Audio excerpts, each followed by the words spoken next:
Ding, ding, ding.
Assalamualaikum warahmatullahi wabarakatuh. Waalaikumsalam warahmatullahi wabarakatuh. Apa kabar di sana, Pak Dan? Alhamdulillah, selalu sehat, stay safe, stay healthy. Baik, terima kasih, Pak Dan. Saya mau menyapa dulu para peserta yang sudah hadir nih di sini.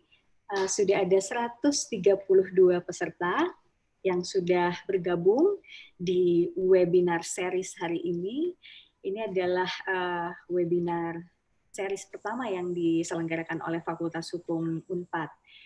Kali ini kita akan mengusung topik Zoomdemic, Data Protection and Privacy Policy in Work from Home, yang akan disampaikan oleh narasumber Bapak Denrifanto Budianto, SHLLM in IT Law, FCBR.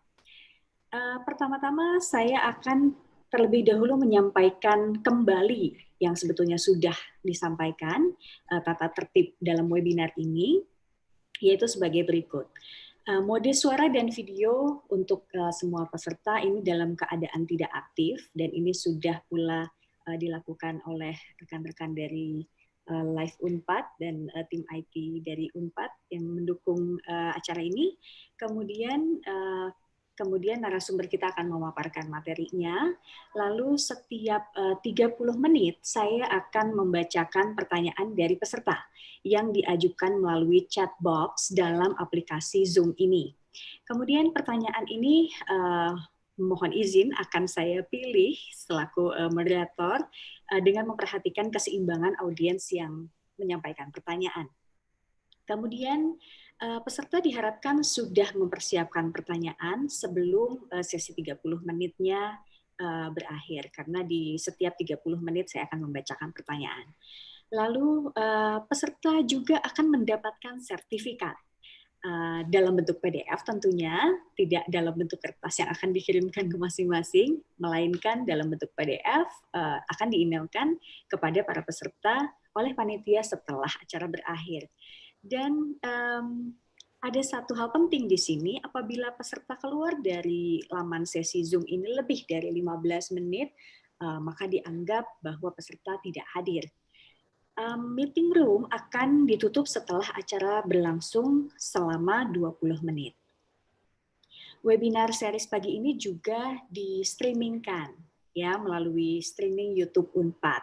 Jadi bagi peserta atau siapapun yang hendak mengikuti juga webinar ini dan tidak sempat dan tidak ada lagi tempat untuk mengikuti melalui Zoom, ini dapat menyaksikannya melalui tautan YouTube streaming Unpad. Baik, terima kasih kepada para peserta yang telah bergabung. Dan ini tidak hanya dari kalangan akademisi, tidak hanya dari kalangan fakultas hukum atau orang-orang yang bergelut di bidang hukum, juga webinar ini sudah diikuti oleh peserta dari berbagai kementerian, salah satunya yaitu Kominfo, ada juga Kementerian Luar Negeri, juga kita di sini ada dari law firm, dari berbagai kantor hukum, juga perusahaan-perusahaan telco, juga BUMN, perbankan, ada juga dari Pemda. Selain itu ya dari fakultas-fakultas lain di berbagai fakultas di Universitas Pajajaran, juga dari Fakultas Hukum dari Sabang sampai Merauke. Nah, di sini, di mana ya, di depan saya pastinya, di depan kita semua sudah hadir narasumber kita, Bapak Dr. Denrifanto Budianto, SHLLM in IT Law, FCBR, ya. Beliau yang akan menyampaikan materi di pagi ini, di pagi hari ini, seperti tadi sudah dilihat di awal, sudah ada short CV beliau. Nah, tapi ini kita ulas lagi sedikit, dibacakan sedikit. Ini short CV yang sangat short, Pak Dan. Mohon maaf, saya panggilnya Pak Dan saja ya, Pak. Silakan Bu Laina. Silakan. Ya, jadi sebetulnya banyak sekali rangkaian kegiatan yang sudah dilakukan Pak Dan.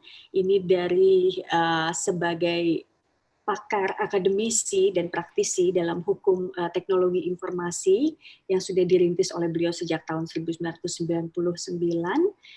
Beliau juga telah menyelesaikan program doktor ilmu hukum dengan predikat summa cum laude luar biasa di Fakultas Hukum Universitas Padjadjaran, yang kebetulan ini lokasi saya saat ini adalah di kampus Banda Fakultas Hukum Universitas Padjadjaran.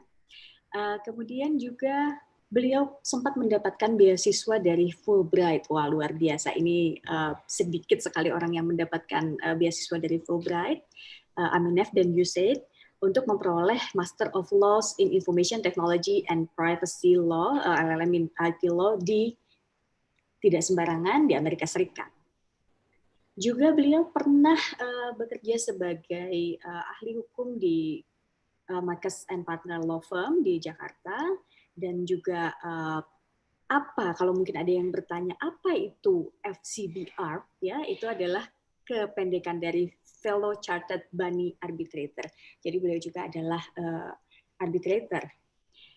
Selain itu, Pak Dan mendapat kepercayaan sebagai staf khusus Menkominfo bidang hukum dan regulasi strategis pada Kabinet Kerja sejak 2014 hingga 2019 silam. Selain berkesempatan menjadi anggota tim pemerintah dalam penyusunan Undang-Undang 11 2008 tentang ITE dan Undang-Undang 19 2016 tentang perubahannya, Pak Dan juga sangat produktif dalam membuat karya-karya buku, khususnya di bidang ITE ini.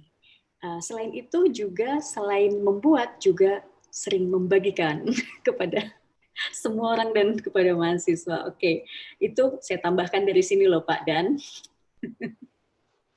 Baik, tanpa berpanjang-panjang lagi, kami persilakan untuk Bapak Dr. Dan Rifanto untuk menyampaikan apa yang ingin Bapak sampaikan terkait dengan Zoom Demic ini yang sekarang sedang banyak digunakan, sedang booming sekali penggunaan Zoom. Silakan Pak Dan. Mohon izin kalau nanti di dalam 30 menit pertama saya potong sedikit untuk menyampaikan pertanyaan-pertanyaannya Pak Dan. Silakan Bapak. Baik, terima kasih Ibu Dr. Laina Raffianti yang membantu kita semua dalam terselenggaranya webinar ini sebagai webinar pertama dari Fakultas Hukum Universitas Padjadjaran. Ya, tentunya ini merupakan hal yang sangat luar biasa di tengah kondisi seperti ini. Tidak lupa kita tetap jaga kesehatan. Kalau tidak perlu keluar rumah dulu. Jangan lupa minum vitamin dan madu. Apakah suara saya dapat terdengar dengan baik, Bu Laina? Ya, sangat jelas dari sini, Pak Dan. Terima kasih.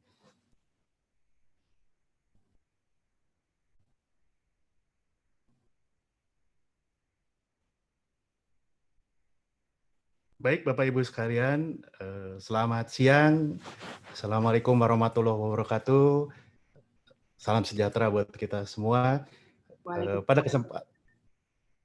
Pada kesempatan yang luar biasa ini, dalam suasana yang tentunya sudah mulai ada 3 provinsi yang ditetapkan dalam status PS yang ditetapkan oleh Kementerian Kesehatan dan dilanjutkan oleh para gubernur di provinsi masing-masing, maka tentunya akan semakin kita harus betah di rumah.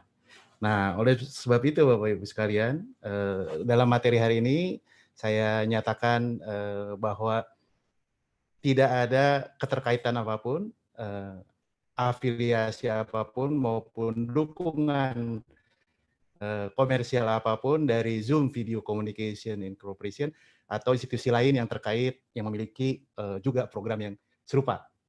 Ini semata-mata ditujukan sebagai bentuk literasi digital di saat work from home, yang semoga ini bisa menjadi hal yang membantu kita semua, menjaga kita semua, dan pada akhirnya kita melewati masa-masa yang tidak mudah ini dengan tetap semangat dan tidak pernah lupa tetap bersatu. Gerakan masker kain, jangan lupa kalau keluar rumah atau dalam rumah, gunakan masker kain.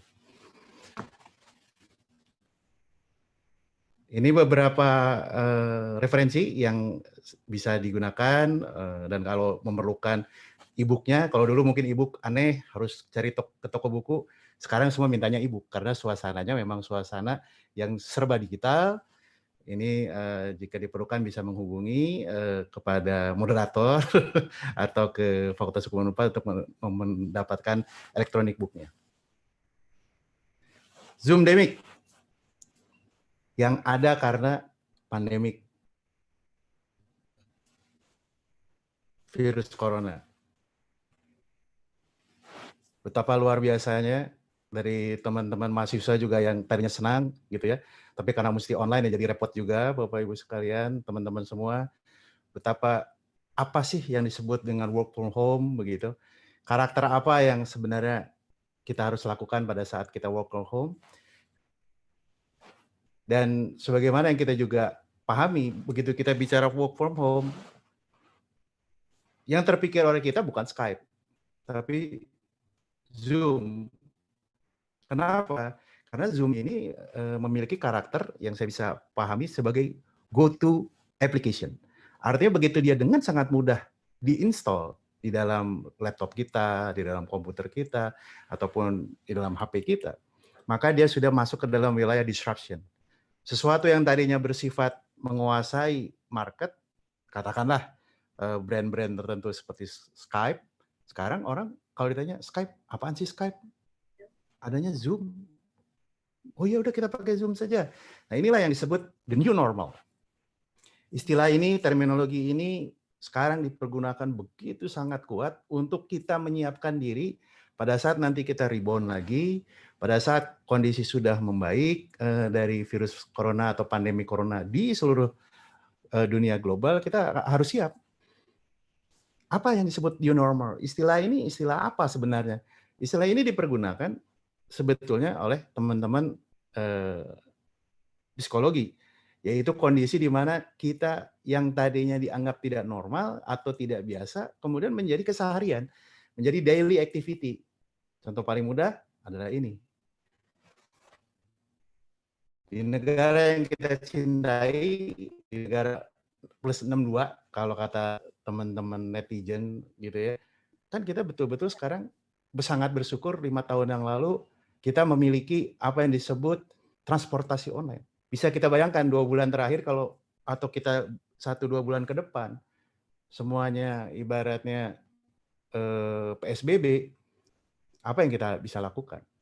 Maka selain para pahlawan-pahlawan garda terdepan yaitu tenaga medis, dokter, perawat, kemudian yang bergerak di dalam rumah sakitnya, para relawan, kita jangan lupa ada pahlawan pahlawan to home, yaitu siapa? Para abang-abang Gojek dan juga mbak-mbak Gojek. Artinya di sini kita sudah the new normal. Dulu kita makan harus ke restoran, sekarang restoran datang ke rumah kita. Dulu mau masak harus di dapur, sekarang hasil dari dapur datanglah dengan GoFood. Halo dok, dulu kalau ke dokter antrinya minta ampun. Sekarang the new normal, dari aplikasi kita bisa bertanya. Kita menanyakan bagaimana. Kemudian dokternya juga memberikan respon. Dan yang tidak pernah terlupa, what is the new normal? Siapa yang hari ini di dompetnya masih begitu banyak duit yang bersifat lembaran? Semua sekarang dikit-dikit, ini bisa bayar pakai GoPay. Dikit-dikit, Pak, ada OVO-nya, Pak. Dan kalau kita lihat antrian pada saat masih kondisi the old normal, apa sih yang paling panjang antriannya? Yang memberikan diskon, memberikan cashback, memberikan diskon. Ini yang sesuatu yang sangat luar biasa sekali, the new normal di plus 62. Termasuk juga pernah, yaitu lewat Tokopedia. Kan dikit-dikit, di Tokped aja. Apalagi kondisi lagi in-home segini, mau beli apa, bahkan masker kain tersedia di Tokped. Bukan iklan, memang lagi kampanye gerakan masker kain. Nah inilah yang sebetulnya the new normal, yang akan kita hadapi pada saat kita akan rebound lagi, kita akan bangkit lagi dari kondisi-kondisi seperti ini, kita pasti harus sudah bersiap. Kenapa? Karena memang kita dari dulu sudah sangat mudah bangsa Indonesia itu menginstall apapun. Dikit-dikit oke, dikit-dikit agree. Contohnya, suka tidak suka, kita tim A apa tim B? Kita lebih suka pakai WhatsApp atau lebih suka pakai Telegram? Ya, kita penganut Google atau penganut geng Linux? Ya, di sini kita bisa lihat bahwa pada awal muasalnya kita memang juga terbentuk dari suatu karakter yang sangat digital friendly, digital user experience. Pun yang orang punya, kita juga pengen install loh. Udah punya WhatsApp, udah punya Zoom. Nah, disinilah Zoom mas. Luar biasa Zoom. Data bisa silakan dicek mau di Google melarang Zoom, tapi di Google link semua cerita tentang Zoom ada. Kenapa nggak sekalian aja ditutup berita tentang Zoom? Malah yang banyak ngelik, malah yang banyak cari berita, cari gambar, cari video baik di YouTube itu adalah tentang Zoom. Bagaimana konferensi menggunakan Zoom. Jadi artinya di satu sisi inilah yang disebut the new normal. Bahwa Zoom sudah menjadi bagian kalau kita dulu masuk kantor, masuk gedung, masuk sekolah, di mana ruang rapatnya? Pertanyaannya itu. Pak, rapatnya di mana? Pertanyaannya itu. Bu, silakan Bu, rapatnya di ruang rapat Nakula misalnya, atau ruang rapat utama. Sekarang yang pertanyaannya adalah, kita Zoom ID-nya berapa? Nah, jadi the new normal. Sama seperti dulu, kalau pesen menu makanan di restoran, dilihat menunya. Kalau sekarang ditanya, Pak, sesuai aplikasi ya Bang? Datang makanannya. Di sinilah Bapak Ibu sekalian, teman-teman yang mengikuti webinar ini, it's a new normal. Kenapa? Karena memang kita sudah masuk revolusi industri 4.0. The human evolution is there. Kita tidak bisa ingkari bahwa kenyataan-kenyataan pada hari ini, kita sudah akan masuk yang tadinya fisikal kita terlepas dari teknologi informasi, lama-kelamaan itu melekat dalam diri kita. Termasuk yang juga tidak mudah adalah sosial digital. Ternyata dengan pandemik ini, sosial digital kita menjadi tambah kuat. Yaitu apa? Semua sekarang memiliki awareness, memiliki kepedulian. Bagaimana sih menjaga data proteksi kita pada saat kita akan melakukan suatu interaksi digital. Ini yang sebetulnya tidak saja kita rasakan hari ini, tapi tahun 1996, seorang profesor dari Harvard Business School, yaitu Profesor Hamish McRae, itu udah bisa secara futuritis melihat bahwa tahun ini, in the world in 2020, bahwa information society where knowledge is a king and information revolution. Saya nggak tahu apakah beliau ini sebenarnya alien yang sudah tahu di masa akan datang. Kejadian loh 2020. Cuman yang dia tidak bisa tebak kok ada corona. Kenapa beliau mengatakan seperti itu? Maka inilah yang literasi yang ingin kami sampaikan, bahwa kita jangan pernah lagi berpikir hanya handphone seperti 20 tahun yang lalu. Handphone sekarang adalah komputer yang melekat, embedded, yang kita bawa kemana saja kecuali kita tidur. Kenapa? Karena ada SIM card-nya itu adalah komputer yang sangat-sangat tiny, itu mungkin bahasa itunya mungil. Kalau saya lebih mengatakan bahwa dia adalah sesuatu yang melekat dan tidak bisa terpisahkan. Karena walaupun SIM card itu bentuknya kecil, di situ tuh termuat CPU, RAM, dan ROM yang ada di laptop atau seperti yang di komputer yang kita lihat. Artinya kita harus memperlakukan perilaku kita menggunakan handphone dengan ada aplikasinya itu seperti kita memperlakukan perlindungan atau security data kita, privacy kita seperti kita punya laptop. Apa kita mau sembarangan laptop kita dipakai orang atau aplikasinya kita install? Tidak akan. Tapi kalau handphone, kadang-kadang pinjam handphonenya, pinjam dong mau. Nah itu yang berbeda. Nah oleh sebab itu, we come in the new normal. Sehingga saya mengatakan di sini bahwa dikatakan oleh Bruce Sainer, the new normal with the new rules. Apa? Anything that can be connected will be connected. Apapun yang akan melewati yang namanya frekuensi, apapun yang akan melewati apa yang disebut aplikasi, itu pasti akan terkoneksi. Jadi tidak ada sesuatu di dunia pada hari ini apabila dia tidak memiliki konektivitas, maka dia tidak memiliki hubungan dengan manapun, tidak ada. Kenapa? Karena dari data tahun 2019, dalam 1 menit, Bapak Ibu sekalian, para peserta webinar, dalam 1 menit 60 detik sedunia, kita bicara dunia. Siapa yang hari ini nggak nonton Netflix? Ini 2019. Dikatakan yang nonton Netflix itu sekitar 700.000 jam ditonton. 2019. 2020 saya yakin mungkin mendekati 1 juta jam. Apalagi Netflix sekarang bisa memiliki bentuk disrupsi retail. Dulu Netflix begitu sangat eksklusif, ya. Sekarang Netflix memiliki pendekatan bisnis, model bisnis yang bisa retail. Satu akun, ini bukan jualan Netflix, tapi ya karena lihat ada yang pakai Netflix legal, melindungi kekayaan intelektual, ya disinilah mungkin timing bagaimana Indo XX1 kalau masih tidak diblok oleh Kominfo, mungkin ceritanya lain juga pada hari ini.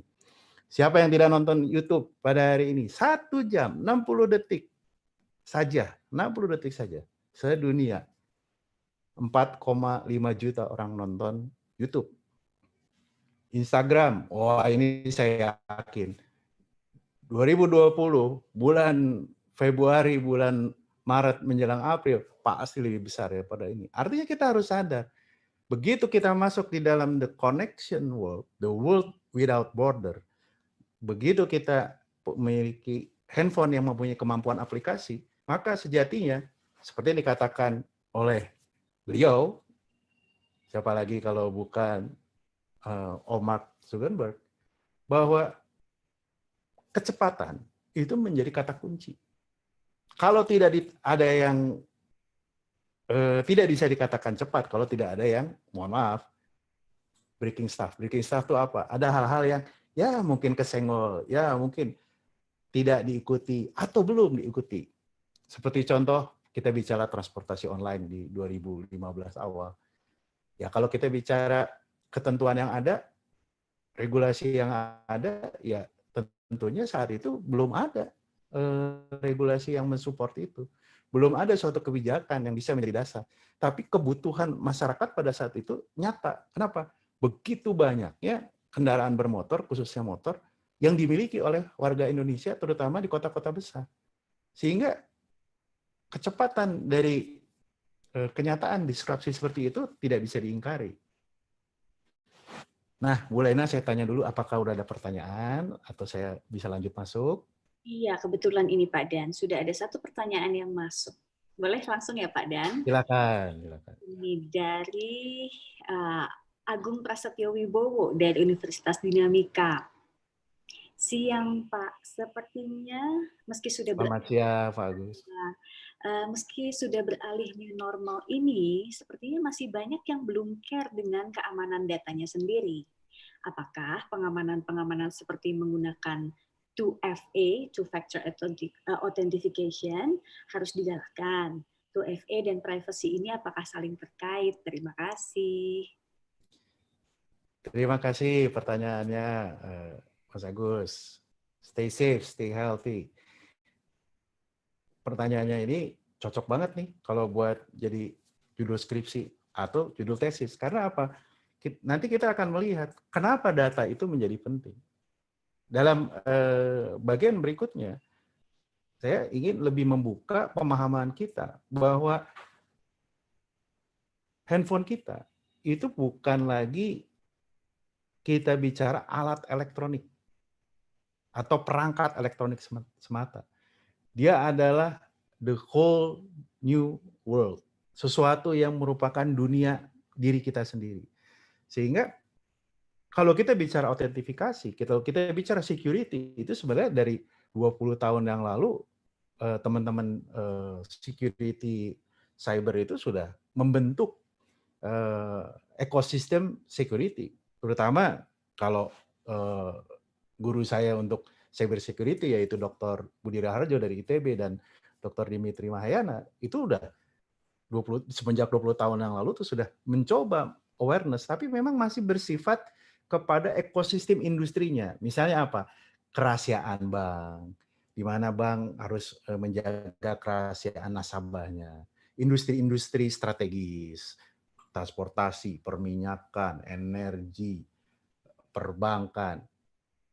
Karena apa? Karena pada saat itu siapa yang punya akses atau konektivitas kepada teknologi informasi dan komunikasi?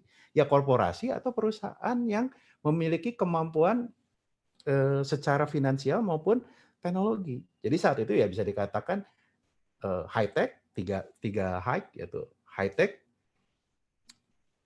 high cost, dan high risk. Ya industri itu. Belum kepada masyarakat seperti kita yang bersifat individu.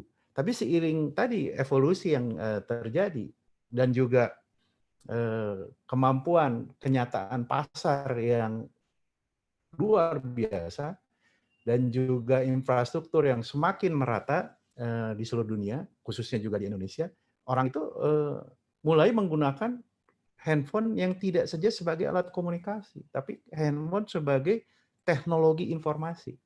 Di dalamnya itu memiliki perilaku seperti komputer. Nah, oleh sebab itu, izin saya teruskan, marilah kita sama-sama mulai memahami bahwa hari ini data pribadi kita, data pribadi itu sudah masuk kepada apa yang disebut data as a new oil. Di mana ini disampaikan di dalam majalah yang sangat luar biasa diakui sebagai tolak ukur dunia The Economist pada tahun 2017, itu sudah diakui bahwa the world most valuable resource is no longer oil. Bukan lagi minyak. Dulu semua orang mencari minyak. Kalau 20 tahun apa 30 tahun yang lalu, kalau orang kerja di perusahaan minyak, waduh, udah kelihatannya paling keren sedunia. Ya, wah, kerja di mana? Oh, kalau bahkan dalam anekdotnya seringkali, wah dia mah raja minyak untuk menunjukkan kekayaan. Hari ini kekayaan itu tidak lagi bicara soal minyak. Bahkan perusahaan-perusahaan minyak dunia, Bapak Ibu sekalian, para peserta webinar, itu sudah mulai bekerja sama dalam tanda kutip, berkolaborasi, bahkan di investasinya itu, investornya itu adalah perusahaan-perusahaan digital. Google, Microsoft, itu sudah mulai menjadi bagian dari British Petroleum, sudah mulai menjadi bagian dari perusahaan-perusahaan minyak. Karena apa? Penggunaan artificial intelligence itu ternyata lebih memudahkan dalam mengurangi resiko untuk melakukan eksplorasi di lapangan untuk mencari minyak. Nah, oleh sebab itu Bapak Ibu sekalian, maka saya menggedor semua pintu pemikiran intelektual maupun pemikiran sosial kita bahwa data itu adalah aset. Sesuatu yang bersifat aset, dulu tanah aset. Banyak tanah, tuan tanah, banyak duit. Sekarang yang punya banyak data, itu yang punya banyak duit. Siapa yang menguasai data, dialah yang akan menguasai perekonomian. Maka data today is competition, alat kompetisi. Kalau tidak ada yang mampu melindungi, mengelola, memanage data, siap-siap aja hilang dari peradaban the new normal. Bagaimana Indonesia alhamdulillah punya 5 unicorn. Itu karena betul-betul pada saat itu Menkominfo Pak Rudiantara pada saat itu meyakini bahwa unicorn Indonesia harus memiliki kedaulatan data terhadap atau dikenal dengan data sovereignty terhadap bagaimana memperlakukan traffic itu. Dan para founder-founder unicorn saat ya dulu masih startup, sekarang unicorn, itu pendapat dengan beliau. Dan pada hari ini Menkominfo Pak Johnny G. Plate juga dengan yakin menyerahkan rancangan undang-undang perlindungan data pribadi ke DPR pada akhir tahun 2019 untuk membuktikan komitmen pemerintah. Kita tidak bisa lagi bicara data itu hanya dari sisi algoritma, arsitektur teknologi. Tapi dia udah menjadi bagian apa yang disebut the new civilization of data. Jadi peradaban hari ini itu adalah peradaban data. Kenapa? Ini ada data yang juga orang sekarang selalu bicara silakan bicara apapun, tapi data yang akan membuktikan. Silakan. Di dalam 1 menit dalam sehari, bagaimana luar biasanya data bergerak. Kalau dulu perbedaan waktu menjadikan informasi dan komunikasi ada keterbatasan. Sekarang dengan menggunakan big data, artificial intelligence, Internet of Things, atau blockchain, 24/7 is nothing. Karena apa? Data ini dilakukan proses yang luar biasa sehingga diingatkan oleh Pak Presiden pada pidato kenegaraan tahun lalu bahwa data adalah jenis kekayaan baru bangsa Indonesia. Karena data pada hari ini lebih berharga dari minyak.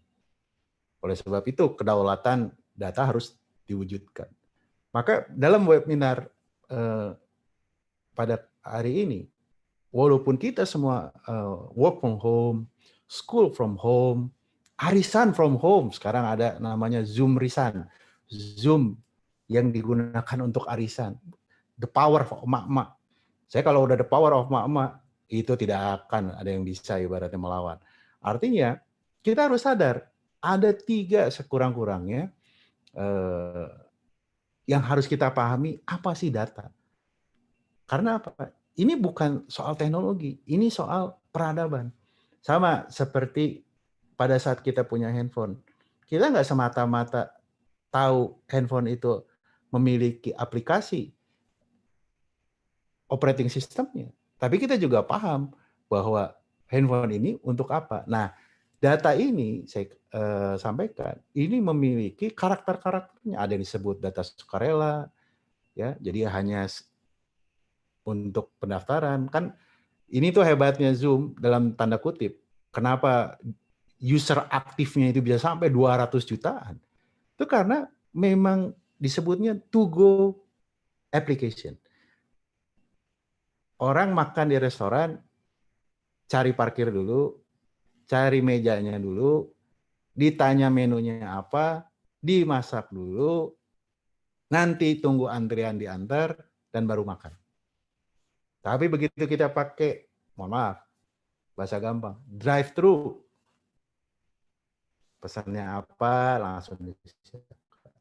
Lebih luar biasa lagi deskripsi, pakai apa? Pakai aplikasi. Namanya GoFood lah, mau namanya Grab Kitchen, atau yang langsung, bahkan saya lihat sekarang itu hampir beberapa kitchen rumahan yang dia tuh tidak punya restoran, itu sudah menjadi katakanlah Gojek partner atau Grab Kitchen partner. Jadi kita tidak perlu lagi cari abang Gojeknya, tapi si kitchennya itu.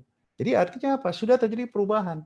Tidak perlu lagi ibaratnya suatu perilaku yang akan memiliki batas-batas teritorial, batas-batas ekonomikal, atau batas-batas teknologikal. Itu semua jadi seamless. Karena apa? Ada yang disebut observed data. Ini mungkin yang perlu kita pahami pada saat kita melakukan interaksi work from home adalah poin B dan poin C, yaitu observed data dan inferred data.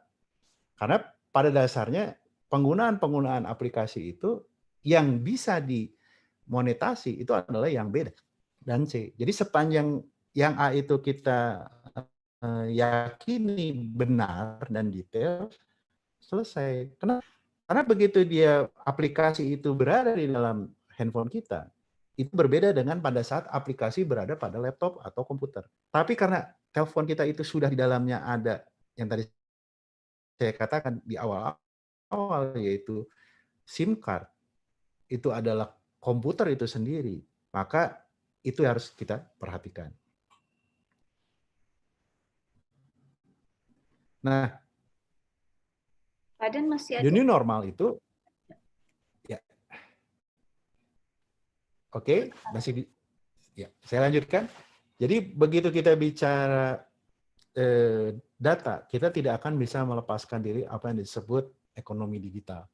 Kenapa? Karena ekonomi digital inilah yang sebetulnya akan membentuk suatu masyarakat digital.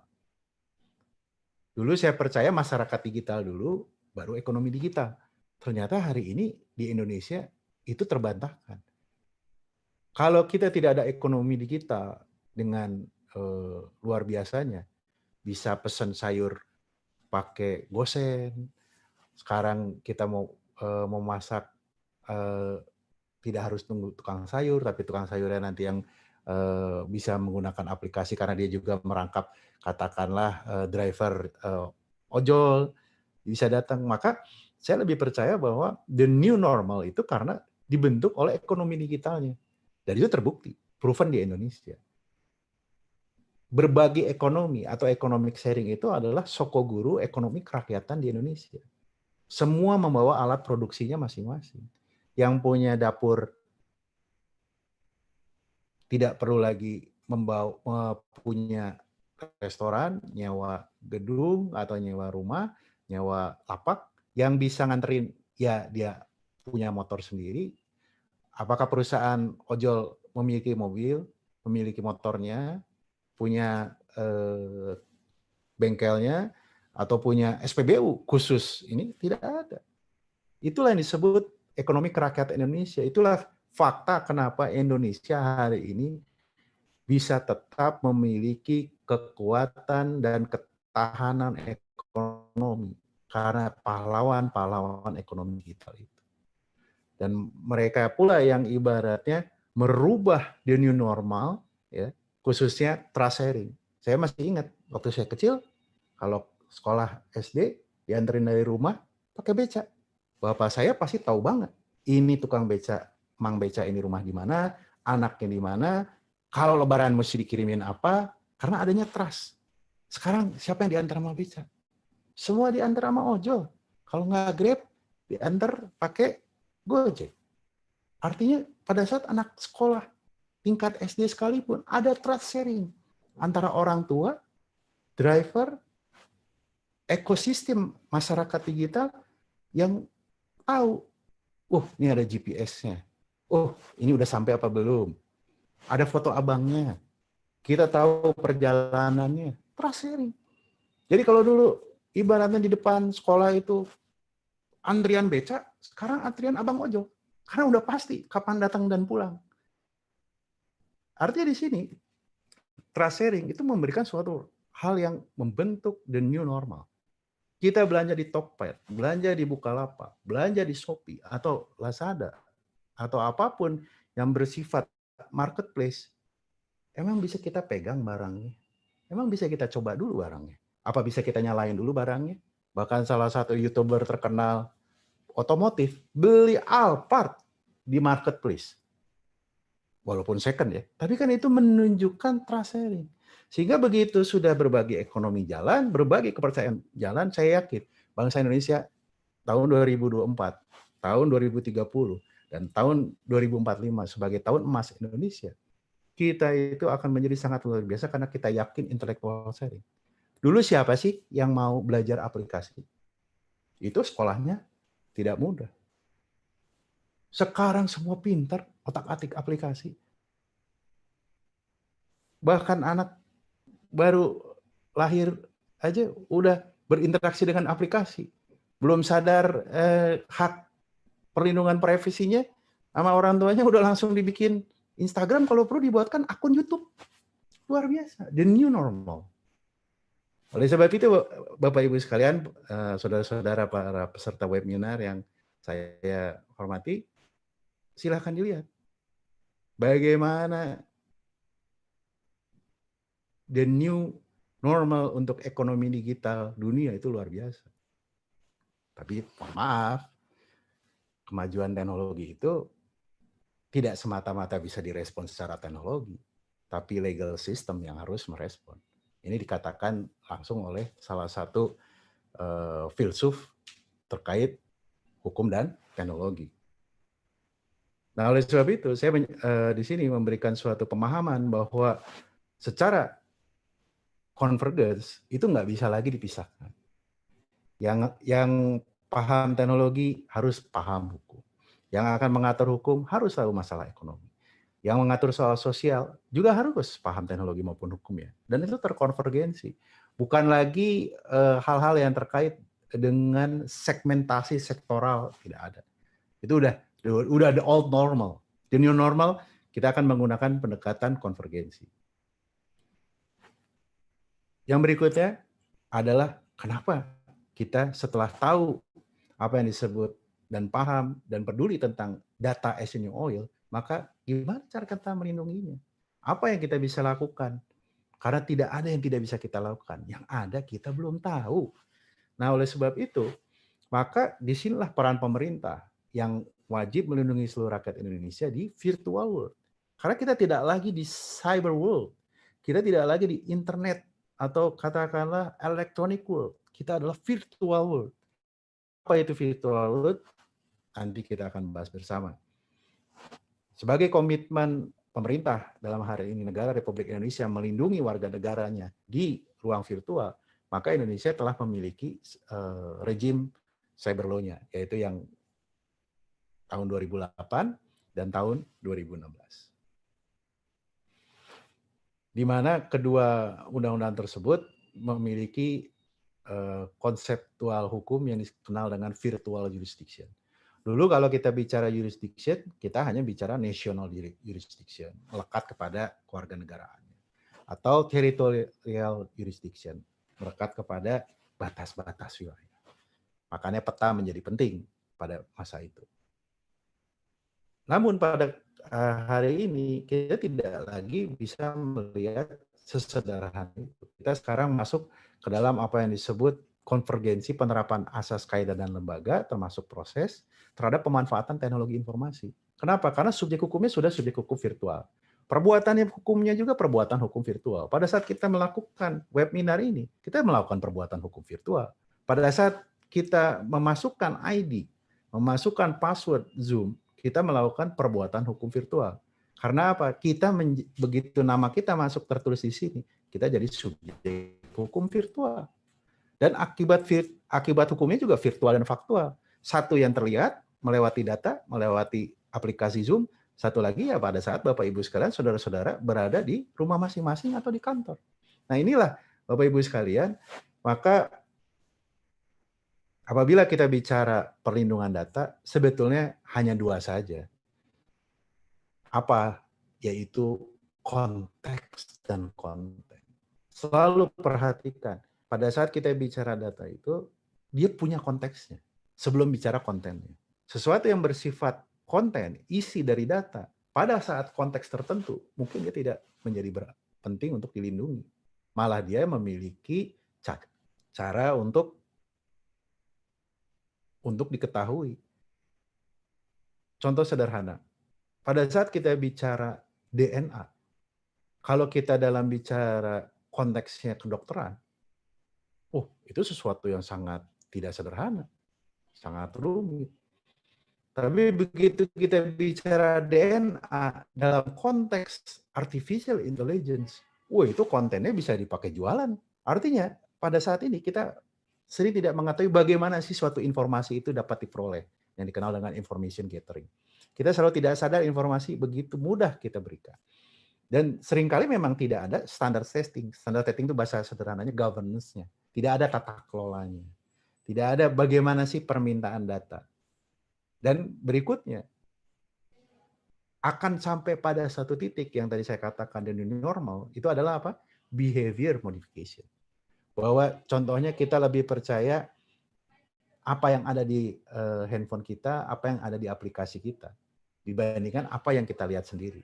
Ini yang seringkali terjadi fraud, terjadi cybercrime, contohnya sederhana lah. Di dalam ojol ada perjalanan fiktif, ya disebutnya tuyul yang jalan, begitu kan. Padahal kesian tuyul, dia juga nggak pernah menginstal aplikasi Gojek maupun Grab, begitu. Tapi itu fakta yang tidak bisa kita hindarkan, bahwa adanya behavior modification. Kalau dulu seorang anak kelaparan, pasti orang tuanya yang masakin. Pasti orang tuanya yang keluar cari. Sekarang kalau kelaparan, Anak pesan sendiri makanannya. Itu behavior modification. Udah makan, Nak? Udah ya. Kenapa? Kok nanya? Ya soalnya belum lihat nih, dapur bersih. Ya iyalah, kan pakai GoFood. Artinya terjadi behavior modification. Bahwa dalam pendekatan-pendekatan ini, maka virtual jurisdiction ini menjadi penting. Artinya akibat hukum itu tidak harus berada dalam wilayah hukum Indonesia. Dimanapun secara global interaksi teknologi informasi terjadi, itulah wilayah hukum Indonesia.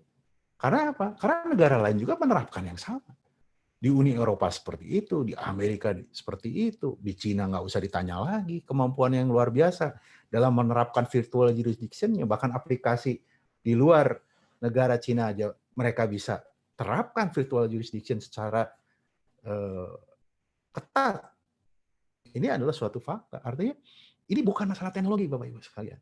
Ini bukan masalah kemampuan arsitektur algoritma semata.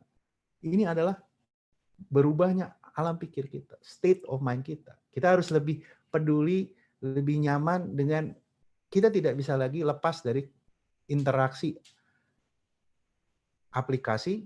Jadi kalau dikatakan kalau dulu urusannya pipa, kabel-kabel, terus ada isinya itu bisa lewat konten, sekarang lebih daripada itu. Hari ini kita bicara the revolution of application data. Sebelum masuk virtual privacy policy, mungkin ada masuk pertanyaan, Bu Laina. Pak Jan, ini sudah banyak sekali pertanyaan-pertanyaan yang masuk dan bagus-bagus semuanya, tapi tidak mungkin dibacakan satu persatu. Dari beberapa pertanyaan itu ada yang saya kelompokkan, karena banyak yang menanyakan kenapa aplikasi yang digunakan adalah aplikasi Zoom, padahal banyak aplikasi-aplikasi yang lainnya. Dan benarkah aman penggunaannya? Yaitu tadi karena diketahui bahwa ini sudah ada kebocoran data, sudah ada berita juga tentang itu. Nah, bagaimana menyikapinya? Dan apakah sudah ada legislasi dan regulasi yang mengatur mengenai hal ini? Terima kasih Bapak Ibu, para peserta webinar. Memang inilah yang disebut isu global. Bahwa sesuatu yang pada hari ini begitu luar biasanya terjadi, itu tidak semata-mata karena ketidaktahuan kita. Saya selalu percaya orang Indonesia itu lebih digital literacy. Kita walaupun belum ngerti, belum tahu caranya, tapi kita berani mencoba. Kenapa? Karena memang kita orangnya saling tolong-menolong. Kalau kita belum ngerti nih, misalnya, katakanlah, the first time I used Zoom application, kan saya belum ngerti. Kenapa? Saya bukan pengguna Zoom. Tapi anak saya yang biasa pakai Zoom untuk keperluan sekolahnya, dia bisa ngajarin. Emak-emak deh, bahasa terangnya, yang biasanya katakanlah ngopi pagi, ngopi siang, ngopi sore. Jadi sebenarnya industri kopi itu bukan oleh bapak-bapak. Jadi kita bapak-bapak ingat, ekonomi kopi itu bukan oleh bapak-bapak yang jadi barista, yang minumnya tetap itu berubah karakternya menggunakan Zoom. Kita kembali 7 tahun lah belakang. Siapa yang dulu kenal menggunakan WhatsApp? Nggak ada tuh. Siapa yang tahu menggunakan Telegram? Nggak ada. Tapi itu adalah suatu komunitas masyarakat yang saling membantu. Mohon maaf, udah bagus lagi, Bu Laina? Tidak, Pak. Baik, terima kasih.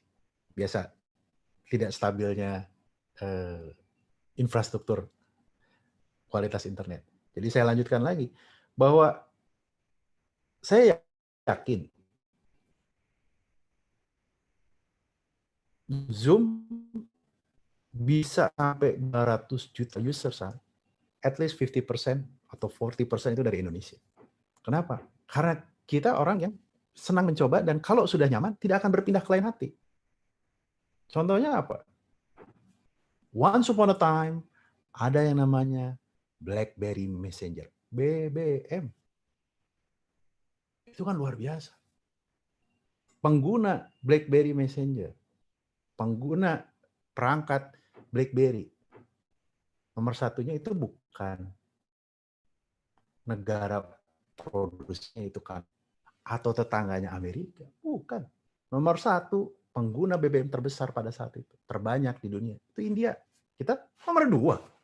Artinya apa? All the application, all the infrastructure business, itu tidak boleh secara sederhana mengabaikan market Indonesia. Jadi tadi saya katakan, kenapa Zoom ini begitu sangat luar biasa penggunanya, daily usernya ya, bukan dalam pengertian subscriber.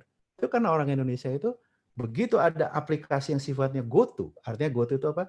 Aplikasi yang menginstalnya tidak sulit, tidak mengambil katakanlah kuota terlalu tinggi apabila digunakan, tidak juga mengambil katakanlah memori dalam handphonenya, itu pasti semua orang sedot, semua orang pakai. Loh, berarti yang brand lain gimana? Ya brand yang lain mungkin sudah terlalu nyaman dengan comfort zone. Begitu kita bicara Skype mungkin hanya para di korporasi dan tidak kemudian segera secara cepat agile.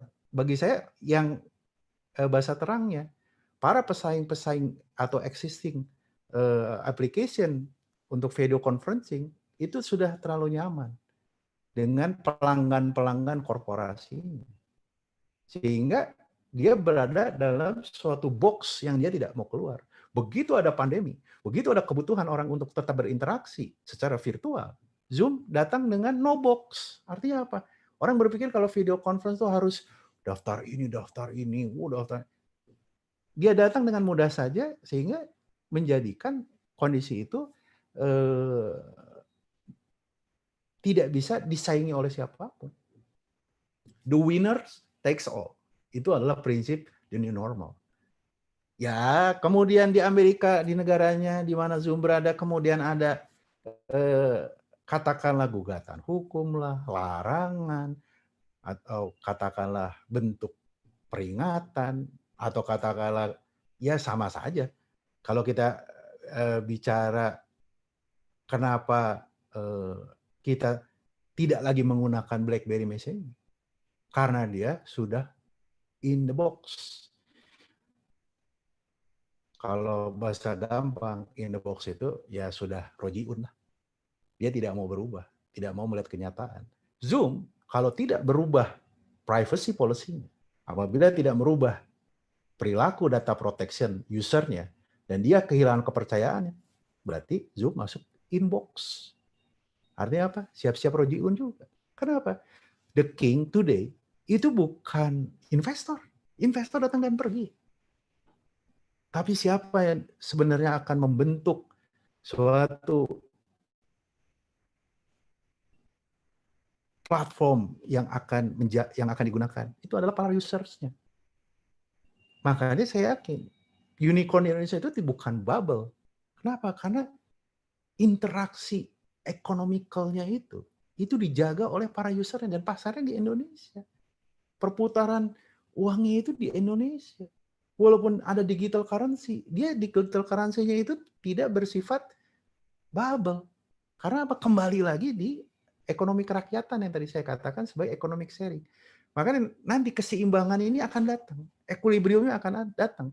Begitu Zoom itu pada satu titik banyak digunakan, kemudian dia tidak melakukan keseimbangan equilibriumnya, siap-siap aja Zoom. If you can hear me Eric Yuan, you cannot have again the cuan. Kenapa? Habis. Pasar Indonesia itulah pasar yang loyal. Tapi sekali-sekali orang Indonesia disinggung, Anda sopan, kami segan. Anda arogan, kami makan. Kita lanjutkan virtual privacy policy. Saya menggunakan pendekatan teori hukum pembangunan yang dari tahun 70-an sudah diperkenalkan oleh guru kita semua, yaitu Profesor Dr. Mokhtar Kusumatmadja, bahwa di dalam perlindungan data digital, perilaku privacy, itu nomor satu hukum sebagai konstitusi, legislasi, maupun regulasi, itu harus in order dulu. Ketertibannya dulu. Karena kalau kita menunggu legislasi dibentuk, menunggu regulasi diterbitkan, menunggu kebijakan diambil, mungkin masyarakat sudah tidak membutuhkannya lagi. Makanya saya berani mengatakan yang old school, katakanlah quote yang mengatakan bahwa hukum selalu terlambat, tertinggal dari perkembangan teknologi, ekonomi. Nanti dulu. Kalau tujuan hukumnya adalah keadilan, kepastian hukum, mungkin iya, saya sependapat. Tapi kalau tujuannya adalah ketertiban, kita sudah buktikan Indonesia sanggup. Kalau tujuannya adalah in order, tertib, masyarakat itu mau. Dihimbau itu mau. Dikasih surat edaran itu akan dilakukan. Dan ekosistem industrinya sendiri, itu sekarang itu sangat memiliki chemistry yang baik dengan pemerintah. Artinya, syarat fundamental untuk masyarakat teratur, itulah dasar data protection. Kalau semua itu in order, semua itu dalam karakter yang nyaman, tertib, semua orang pasti akan percaya pada teknologi informasi. Dan percaya hukum itu tidak akan pernah. Kan biar langit runtuh, hukum harus ditegakkan. Jangan nunggu langit runtuh. Tertib dulu, hukum akan berjalan. Nah, ini yang juga menjadi penting. Kita sering ditanya, emang apa yang bisa diatur di dunia virtual? Gimana kita mau nangkepin akun? Ya memang pada dasarnya ada perbedaan, tapi tidak akan ada salah atau keliru dalam kita meresponnya. Kenapa? Kalau kita dulu hanya mengenal di dunia nyata itu ada manusia, ada badan hukum, ada perusahaan atau negara, maka itu sebenarnya direfleksikan di dalam electronic document. Direfleksikan dalam electronic system atau disebut di dalam suatu provider operator atau aplikator lah yang kita gunakan kalau untuk bahasa ojol begitu ya. Kemudian electronic transaction. Ingat, electronic transaction atau transaksi elektronik ini tidak semata-mata komersial. Interaksi Zoom seperti ini, kita melakukan webinar itu sebenarnya sudah masuk electronic transaction. Transaksi itu terjadi karena ada interaksi subjek hukum virtual yang namanya electronic documents. Saya lanjutkan. Kalau kita bahasa virtual tadi yang saya sampaikan di awal, itu berasal dari terminologi Latin, artinya kekuatan atau daya. Artinya sesuatu yang disebut data tadi, the new oil, itu dia ternyata memiliki kekuatan atau daya yang melebihi dari ekonomi minyak gitu. Dulu kan kita bicara oil economy, oil business, oil industry itu kan luar biasa. Ternyata data itu lebih dari itu. Makanya dunia virtual adalah dunia yang merupakan ekstensi potensial yang bergerak menuju aktual. Apa artinya? Artinya bahwa tadinya itu kita kan hidup dalam realitas objektif, Bapak Ibu sekalian. Kelihatan orang, kita bertemu, kita merasa itu adalah realita. Kemudian kita menjadi realitas subjektif. Ya harus ada saya dong. Contohnya Bapak Ibu sekalian, pada saat kita webinar di sini, kan Bapak Ibu sekalian memiliki realitas subjektif. Bahwa di dalam Zoom yang merupakan realitas objektif, ada akun-akun, ada nama yang dilengkapi dengan ID, itu menjadi realitas subjektif. Realitas objektif, realitas subjektif, dibuatlah sebagai apa? Realitas konstruktif, yaitu webinar ini. Webinar ini adalah suatu realitas konstruktif melalui Zoom. Sehingga virtual itu bukan hayalan. Virtual itu bukan ilusi.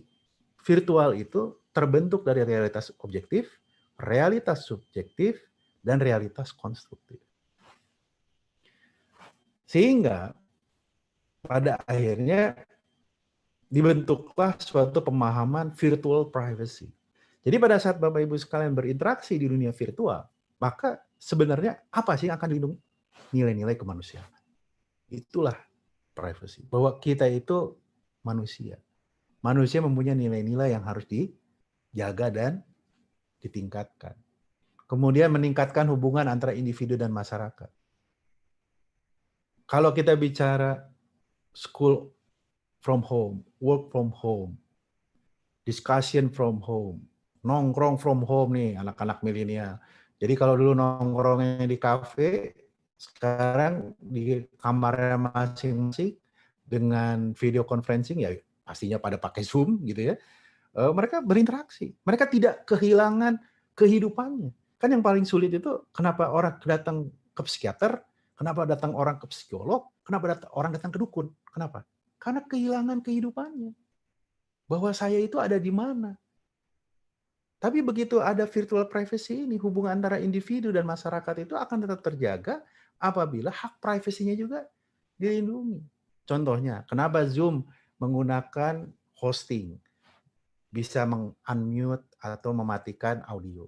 Kenapa bisa mematikan video? Yaitu untuk menjaga poin nomor 3, meningkatkan otonomi melakukan pengawasan dan mendapatkan kepantasan. Kan banyak memenya, banyak lucu-lucuannya. Pinggang ke atas, kelihatan di kamera, pakai kemeja, pakai sesuatu yang bawahnya celana pendek.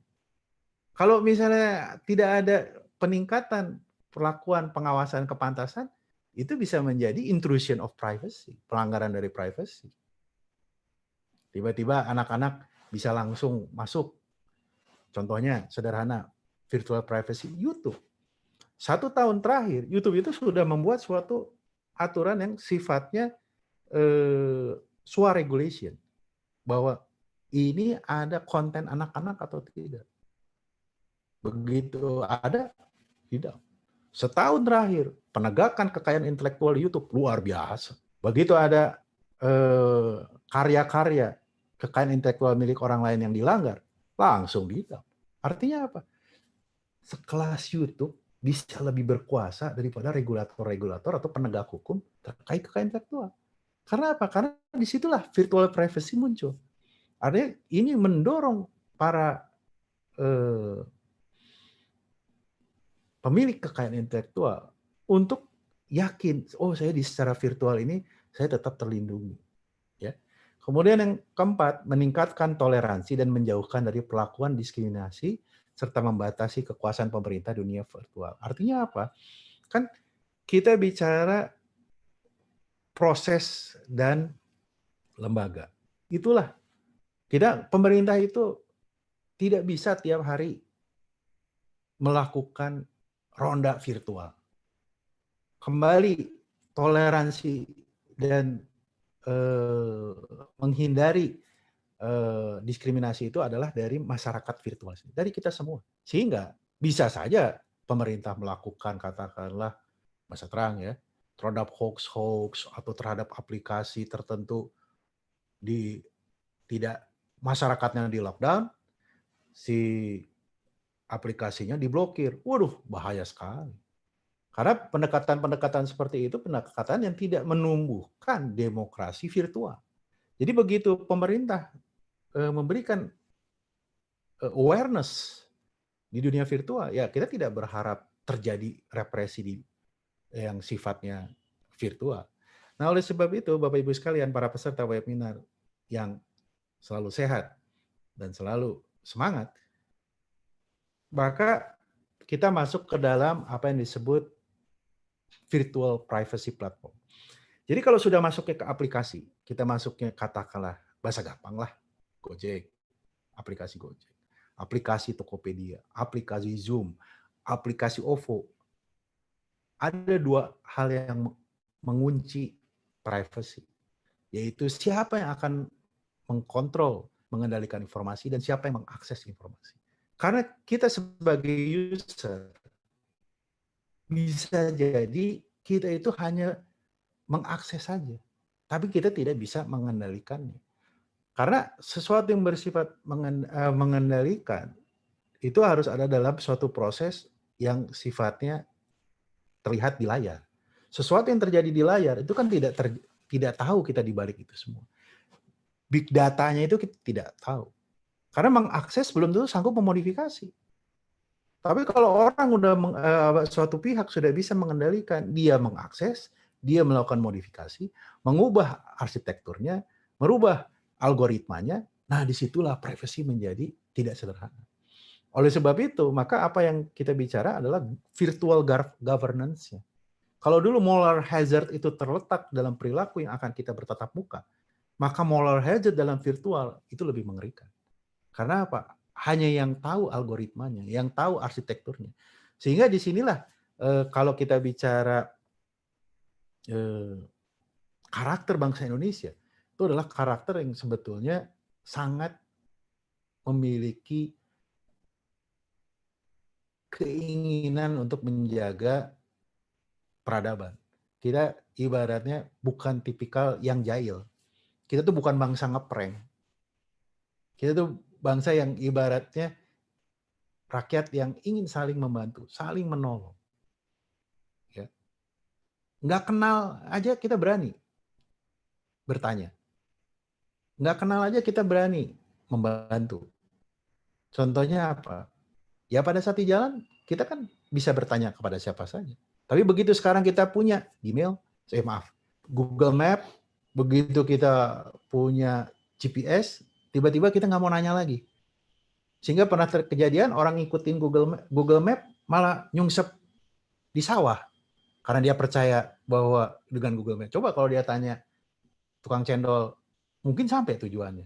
Artinya, ini suatu ilustrasi di mana saya memiliki keyakinan bangsa Indonesia itulah bangsa yang memiliki ketahanan digital yang tidak dimiliki bangsa lain. Kita nggak punya ibaratnya aplikasi-aplikasi canggih kelas dunia yang dipakai global. Tapi begitu dengan kita punya unicorn, aplikasi itu adalah aplikasi yang berbasis ekonomi digital, ekonomi kerakyatan. Luar biasa. Kita alhamdulillah, kalau saya sih selalu bersyukur kepada Allah SWT. Indonesia itu warubun gofur. Gimana kita menghadapi pandemi kalau kita nggak punya Gojek, nggak punya Tokopedia, nggak punya Halodoc, begitu ya, nggak punya Bukalapak, nggak punya OVO, apa yang kita bayangkan? Indonesia betul-betul kalau dibikin film tuh very dark. Nah oleh sebab itu, Bapak Ibu sekalian, peserta webinar, maka di sini saya akan mencoba mengilustrasikan bahwa virtual privacy policy di setiap korporasi, pemerintahan, komunitas, ya. Karena saya yakin suatu saat kita akan ada new normal. Begitu mau rapat RT, nggak lagi harus berkumpul di aula RT atau RW. Mungkin kita akan mulai, bukan mungkin, sudah ada yang mulai untuk melakukan rapat RT secara virtual. Aplikasinya apa ya nanti waktu yang akan membuktikan. Waktu yang akan melihat bagaimana no box application lah yang akan banyak digunakan apabila kita bicara virtual privacy policy. Jadi kita betul-betul akan menciptakan perlindungan atas pelanggaran hak berupa pengungkapan, disclosure. Ya.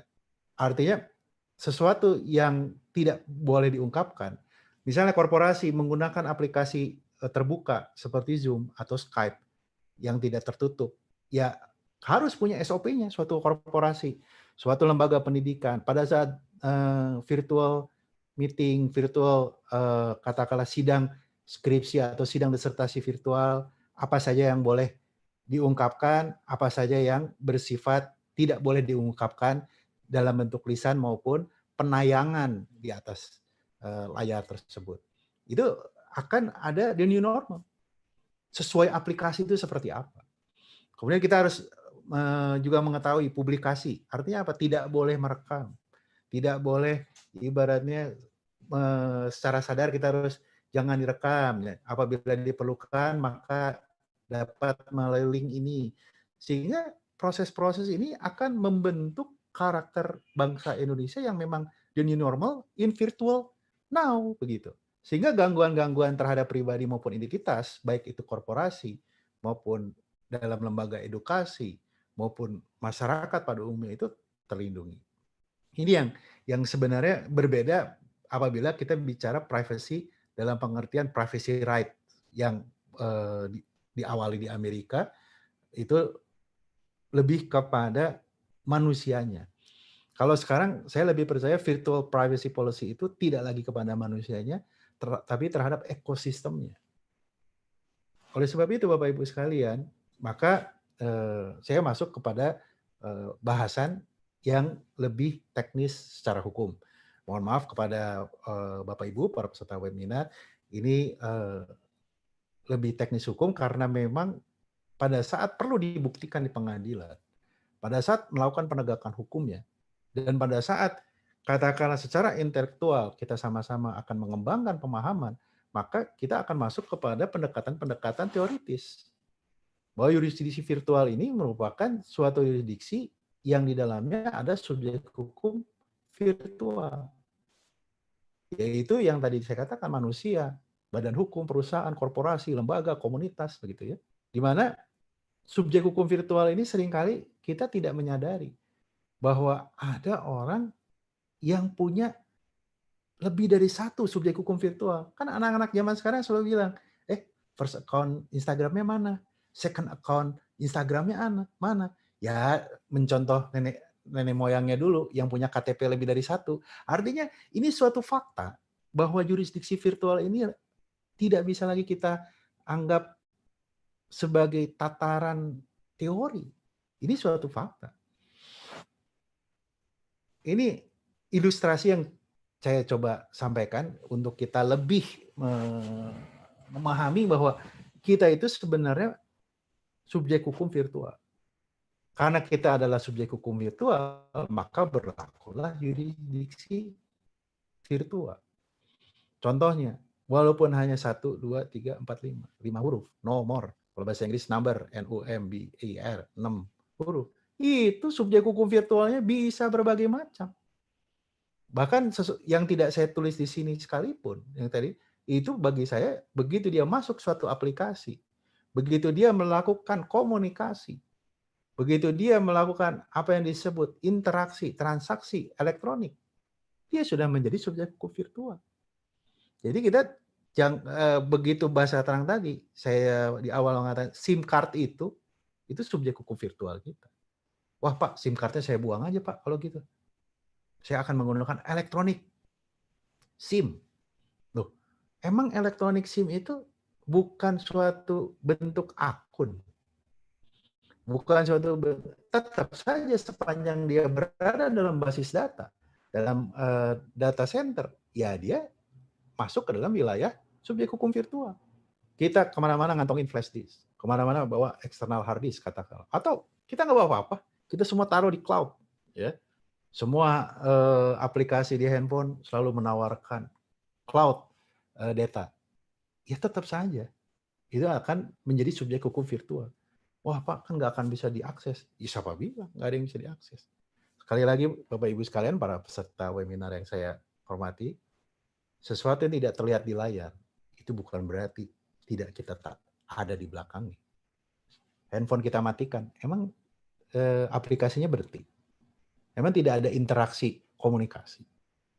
Mau wifi-nya dimatiin, internet datanya kita matiin, Bluetooth-nya dimatiin, Bapak Ibu sekalian yakin handphone kita tidak berinteraksi dan berkomunikasi?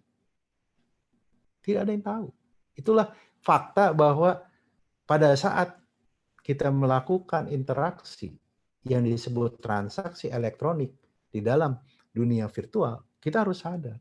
Kita adalah menjadi person, orang, perusahaan yang memiliki kewajiban-kewajiban virtual.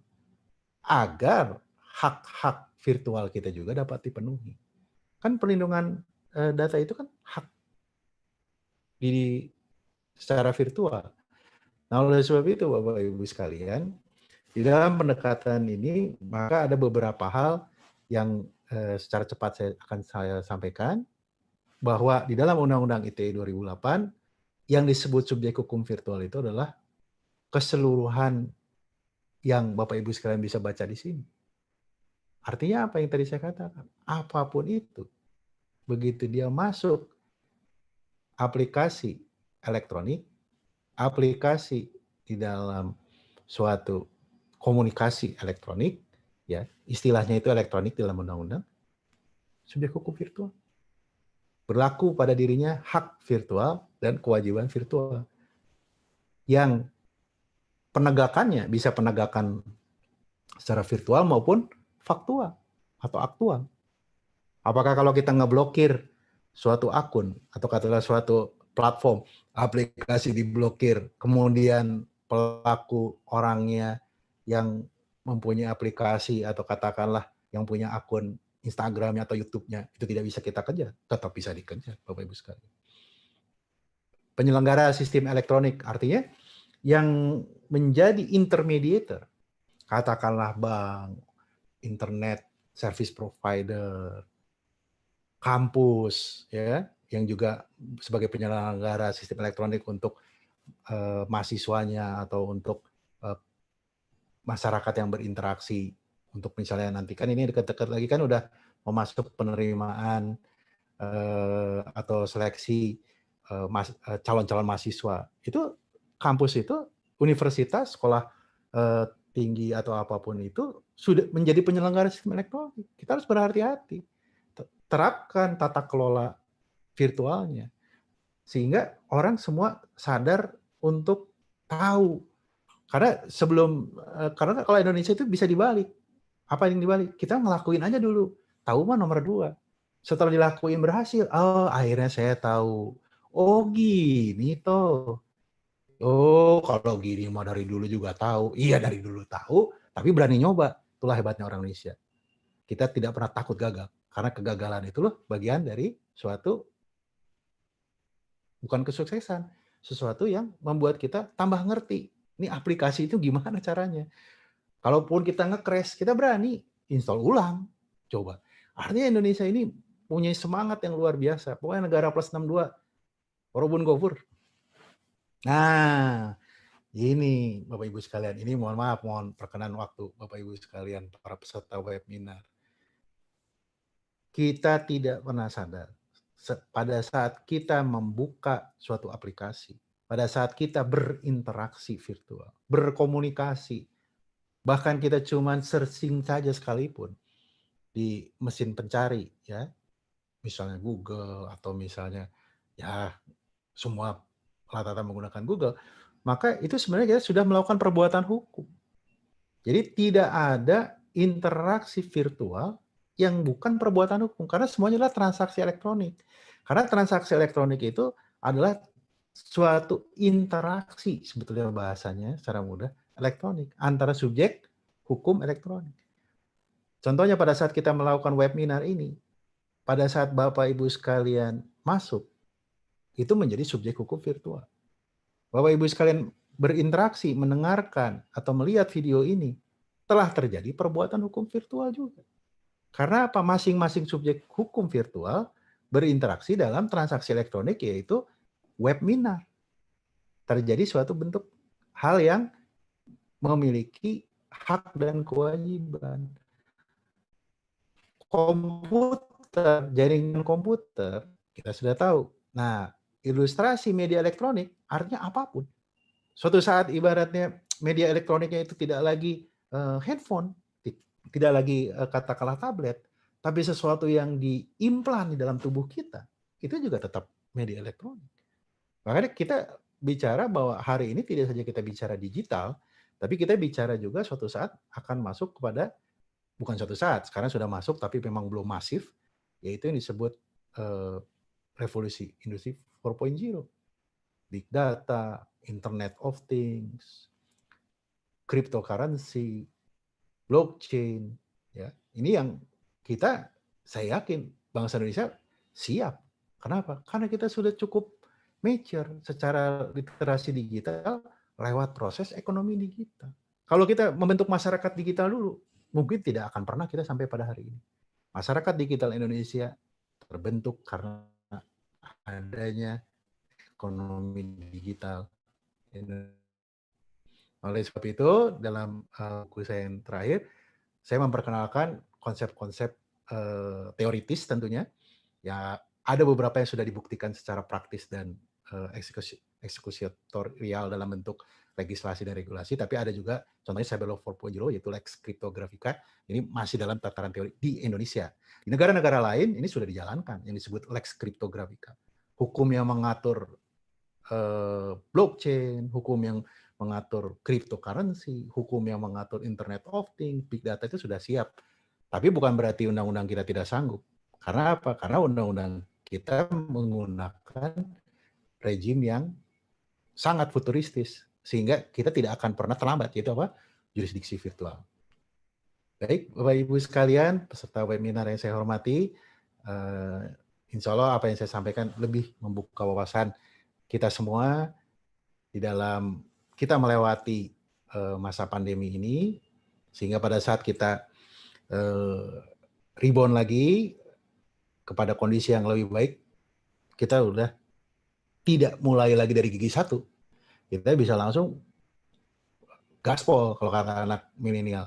Karena apa? Karena kita di dalam masa work from home, study from home, titik-titik from home, begitu, kita tetap membentuk kualitas sumber daya manusia yang kuat menghadapi segala tantangan, sekaligus juga mampu untuk menghadapi sesuatu yang tidak pernah kita tahu. Oleh sebab itu, saya mengajak Bapak Ibu sekalian, para peserta webinar, selalu stay safe, stay healthy, dan tetap bersatu Indonesia. Saya kembalikan kepada Ibu Laina, sekiranya masih ada yang ingin dibahas untuk pertanyaan. Baik Pak, dan kita masih ada 8 menit terakhir. Oh, silakan. Ada beberapa pertanyaan lagi. Ini satu pertanyaan dari Dimas. Selamat siang Pak. Bagaimana dengan konteks ketahanan dan keamanan cyber, yakni negara melalui BSSN memata-matai warga negaranya atau privasi warga negara? Karena tindakan penyadapan dewasa ini saja dalam penanganan perkara pidana menggunakan instrumen persetujuan terlebih dahulu. Baik, Mas Dimas, pertanyaannya mesti dibedakan antara ketahanan virtual dengan penegakan hukum virtual. Secara ketahanan, defense dalam pengertian dari luar, misalnya serangan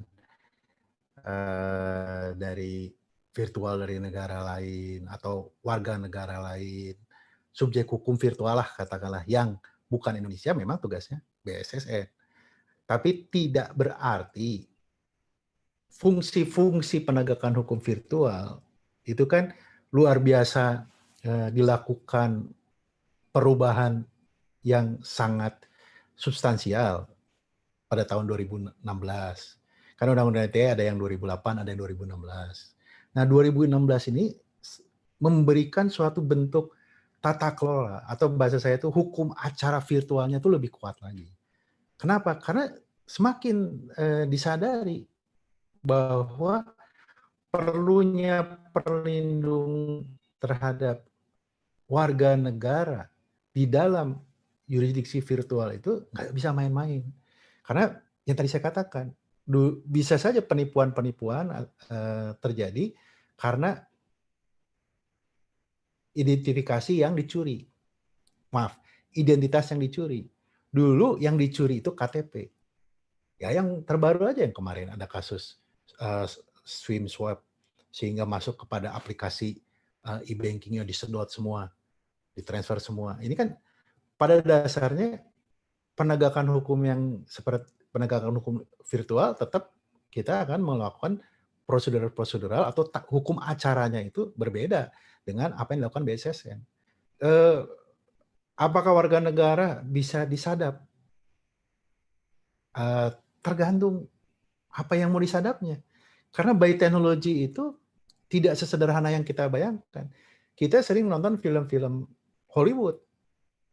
Film-film Hollywood bagaimana menyadap handphone, menyadap pembicaraan. Itu kan film. Film itu dibuat dengan platform apa yang tidak bisa kita lakukan di dunia faktual, kita wujudkan di dalam dunia film sebagai suatu bentuk karya seni maupun karya ekonomi. Artinya, alhamdulillah Indonesia itu selalu mencari keseimbangan, selalu mencari equilibrium antara negara melindungi warga negaranya, termasuk warga negara juga harus taat terhadap negaranya. Karena apa? Sekali lagi, yang disampaikan Profesor Mohtar Kussumatmaja, kalau semua tujuan hukum, yang namanya keadilan, kepastian, kepatuhan, apapun itu, kalau direduksi menjadi satu, ketertiban, in order. Sepanjang Indonesia tertib di dunia virtual, maka gesekan-gesekan atau hal-hal yang akan merugikan masyarakat atau warga negara itu tidak terjadi. Kenapa? Karena kita in order. Kalau udah in order, contohnya in order apa? Physical distancing. Itu kan artinya kita in order. Jarak 1 meter. Pada saat kita work from home, apakah itu bukan in order? Kita tujuan hukum itu bukan untuk mencari kesalahan, menangkap, dihukum. Bukan. Masyarakat itu tidak makan, ini saya mengutip dari salah satu tokoh hukum di awal-awal kemerdekaan, yaitu Dr. Muhammad Yamin. Beliau mengatakan masyarakat itu tidak makan kertas, tidak makan pasal. Masyarakat itu makan nasi. Terbukti pada tahun ini. Pada saat kita pandemi, betapa bangsa Indonesia saling membantu, saling bergotong royong, menunjukkan bahwa kita adalah satu. Baik di dunia faktual maupun di dunia virtual. Ya Pak, dan ada lagi nih pertanyaan tentang, karena tadi ada pembahasan tentang ekonomi digital, untuk berbagi ekonomi, berbagi kepercayaan, dan berbagi pengetahuan akan cocok di Indonesia karena sedang menjalankan industri 4.0. Bila kita melihat ke masa depan, bagaimana cara mempersiapkan economic sharing di 5.0.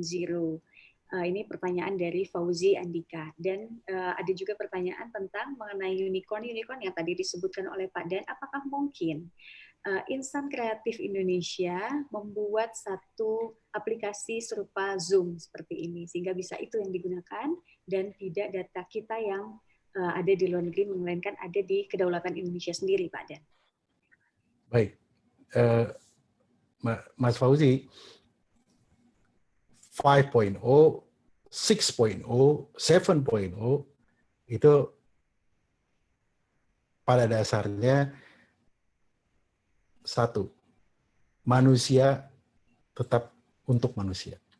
Artinya kita tidak boleh merespon kemajuan teknologi sebagai suatu karakter yang tidak bisa dijangkau. Karena pada akhirnya semua ini adalah peradaban, civilization.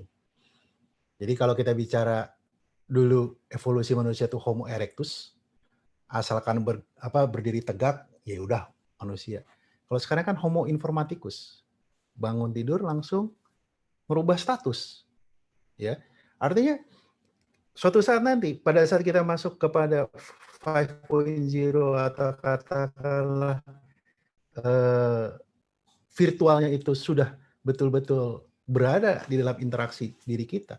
Kalau sekarang kita masih terbatasi oleh layar, bisa jadi Zoom 5.0 kalau masih ada ya, suatu saat nanti kita itu dengan virtual reality. Jadi kita rapat itu seperti dengan video conference tuh bisa melihat orangnya dalam bentuk yang tapi tidak bisa dipegang.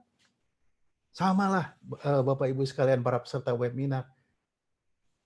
Bukankah suatu kebahagiaan yang luar biasa hari ini? Kita bisa ngirim foto, kita bisa ngirim video, bisa ngedit foto lagi. Ya, bisa masuk. Apakah itu bisa terjadi di zaman kita 20 tahun yang lalu? Dengar suara aja udah paling bahagia. Sekarang kita bisa berinteraksi secara interaktif walaupun virtual. Artinya kita tidak perlu khawatir. Yang perlu kita khawatir adalah apabila kita merasa bahwa bangsa Indonesia dikendalikan oleh global. Nggak ada. Ya.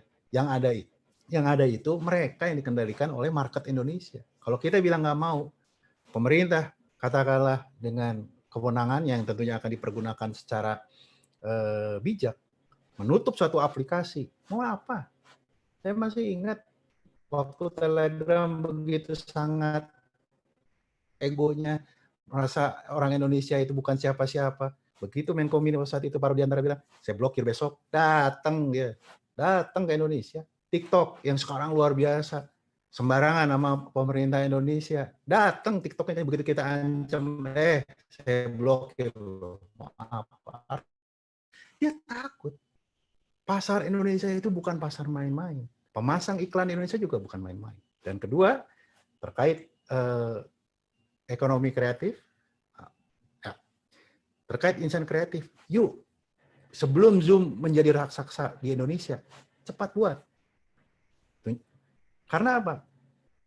Dorongan penggunaan itu bukan oleh pemerintah, bukan oleh industri, tapi oleh masyarakat, oleh individu-individu virtual. Begitu nyaman, begitu semuanya orang senang menggunakannya, seperti unicorn yang ada, itu mungkin hanya satu yang dari asing, itu juga tetangga. Dan kalaupun dia dari negara tetangga, market terbesarnya di Indonesia. Itu semua asli buat Indonesia. Kita sanggup, kita mampu. Dan ini kan belum tentu berakhir besok pandemi ini. Mungkin kita akan bisa bikin webinar lagi dengan judul bukan Zoom atau titik-titik punya Indonesia. Karena apa? Kita sanggup. Cuman bangsa Indonesia suka malu. Masa bisa? Dengan Undang-Undang 24 tahun 2019 ekonomi kreatif, tentang ekonomi kreatif, sangat terbuka lebar untuk kita insan kreatif Indonesia.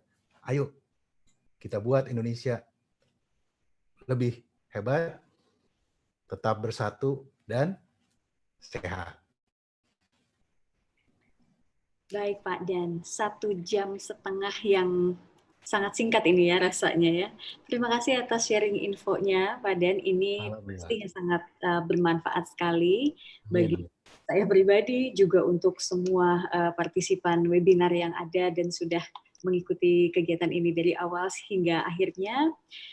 Terima kasih atas dukungan dengan Fakultas Hukum Unpad, Manajemen Riset dan Kerjasama Fakultas Hukum serta jajarannya, tim e-learning Unpad, semua peserta yang telah aktif juga berpartisipasi.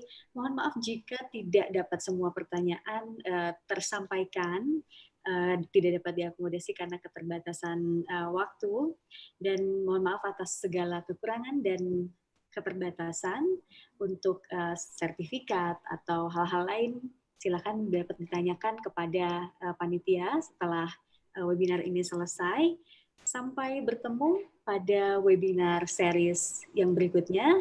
Wassalamualaikum warahmatullahi wabarakatuh.